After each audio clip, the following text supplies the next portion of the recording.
My name is Ethan Walker, and for most of my life I believed the past eventually fades away. People say time heals everything. People say childhood trauma dissolves as you grow older. People say memories can't hurt you. Those people have never met the thing that used to be me. I'm 27 years old now, living alone in a small apartment in Portland, Oregon. I work as a junior editor at a local magazine, spend most nights with my headphones on, scrolling through horror podcasts, and try to pretend my life is normal. But nothing about me has been normal since I was 10. Something happened to me when I was a child, something buried so deep inside my mind that even I stopped believing it had ever happened, at least until last month. That night, I woke up at 3:13 a.m., heart pounding, like someone had slammed a door inside my skull. I was sweating, gasping for air, trying to remember what had jolted me awake. Then I heard it, a tiny footstep, not from the hallway, from inside my bedroom. Cold air crept across my spine as I slowly turned toward the corner near my closet. The moonlight leaking through the blinds was barely enough to see a shape, small still, watching me, a child, a boy, and as my eyes adjusted I recognized him instantly. The bowl, cut hair, the dirt, stained sneakers, the scraped knees I always used to have. It was me at 10 years old. He wasn't breathing, he wasn't blinking. He was just standing there like a photograph cut out and placed in the wrong world. When he finally moved, his neck cracked sideways like someone twisting a broken toy, and he whispered in a voice that sounded like wet paper tearing, "Why did you leave me, Ethan?" My throat locked up. I couldn't scream, couldn't move. The child, the thing wearing my childhood face, stepped closer. The carpet didn't make a sound beneath his dirty shoes. With every step, the air grew colder. He stopped at the foot of my bed, head tilting like he was studying me. "You shouldn't have run," he whispered, and just like that he vanished. The shadow where he stood melted into the floor like smoke. I told myself it was a dream, sleep paralysis, stress, anything but in the morning. I saw the footprints, small, muddy prints on my bedroom carpet leading straight to my bed. I didn't sleep the next night, didn't sleep the night after either, but on the third night, exhaustion won. I passed out around 1 a.m., and at 2:46 a.m., my bedside lamp flickered on by itself. I sat up instantly. He was sitting on my floor, knees pulled to his chest, head hanging down, rocking back and forth, whispering something I couldn't understand until he lifted his head, and I saw blood leaking from both of his ears. His child-sized chest rose and fell like something was breathing inside him that didn't belong. Then his lips moved. I remember everything now. He stood up slowly, his legs bending the wrong way for a moment before snapping back into place. He pointed at me with a shaking, broken finger. "You should have screamed louder." My heart stopped because now I remembered something too. Something I hadn't allowed myself to think about for 17 years. The basement, my uncle's voice, the locked door, the screams, my screams. I had buried it so deep I almost convinced myself it never happened. But the boy in front of me, the boy who was me, he never forgot. And now he wanted me to remember. He walked closer, leaving a trail of tiny blood drops on the hardwood floor. His voice cracked like bones snapping as he spoke. "I died down there, Ethan, and you left me." I backed up until my spine hit the wall behind me.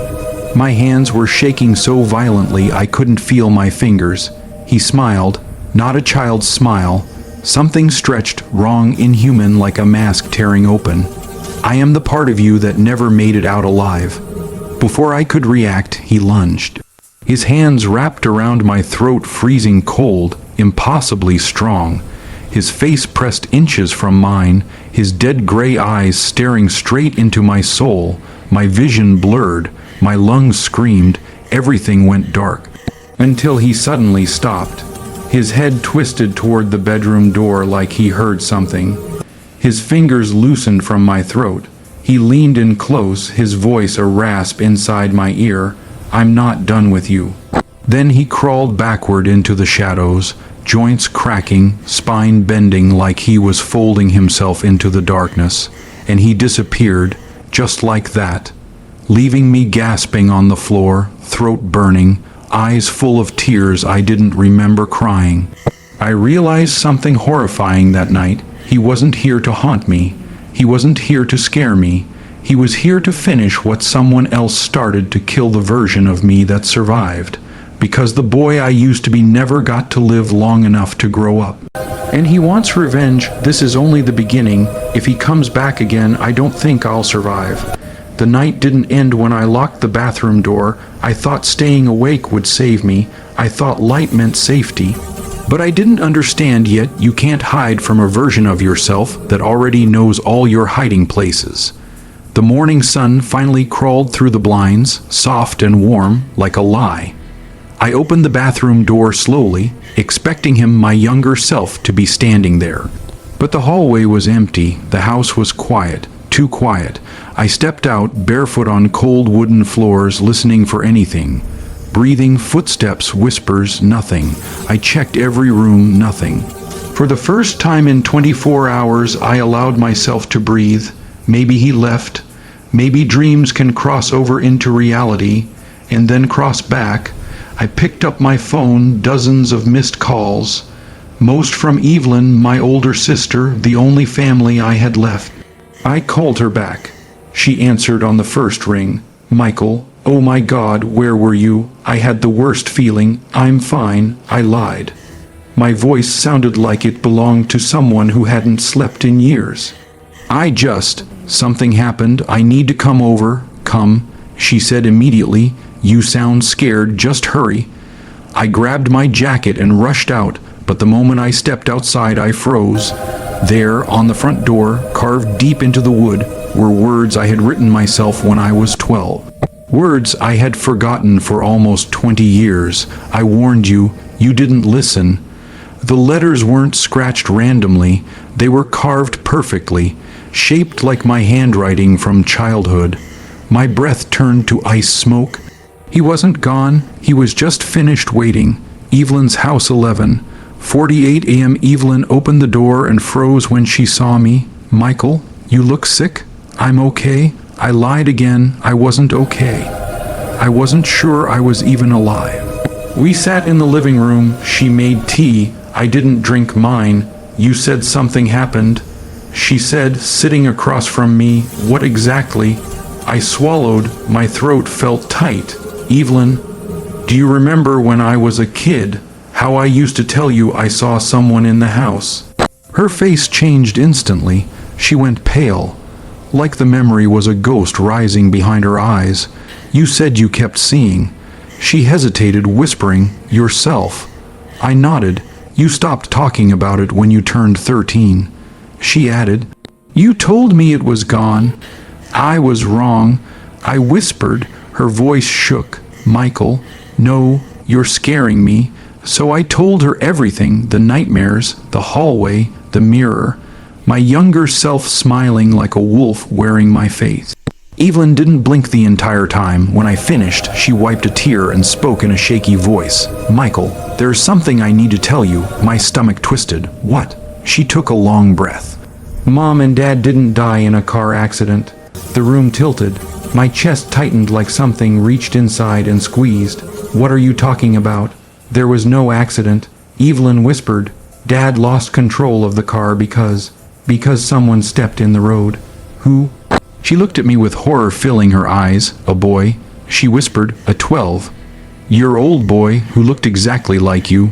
The world stopped. I couldn't breathe, no sound, no thoughts. Just an explosion of terror in every bone. You're lying. I whispered. You're lying. I'm not. She cried, grabbing my hand. They never told you because you were just a kid. Mom swore me to secrecy. She said you'd already seen him before. She said you'd been warning us for months. My voice cracked. I don't remember any of this. That's because, she whispered shakily, you blocked it out, you erased it.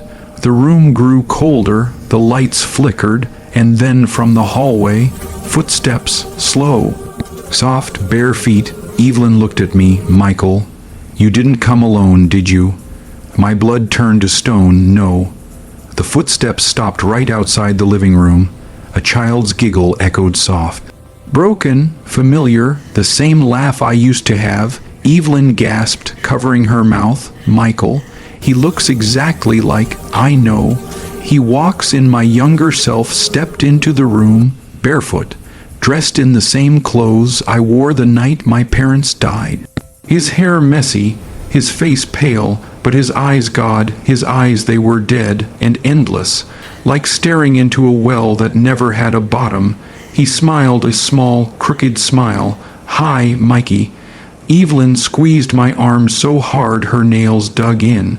What do you want? I whispered. You already know, the boy said, tilting his head. No, I said, my voice breaking. I don't. He laughed softly. You can't outrun something you created. I didn't create you, I snapped.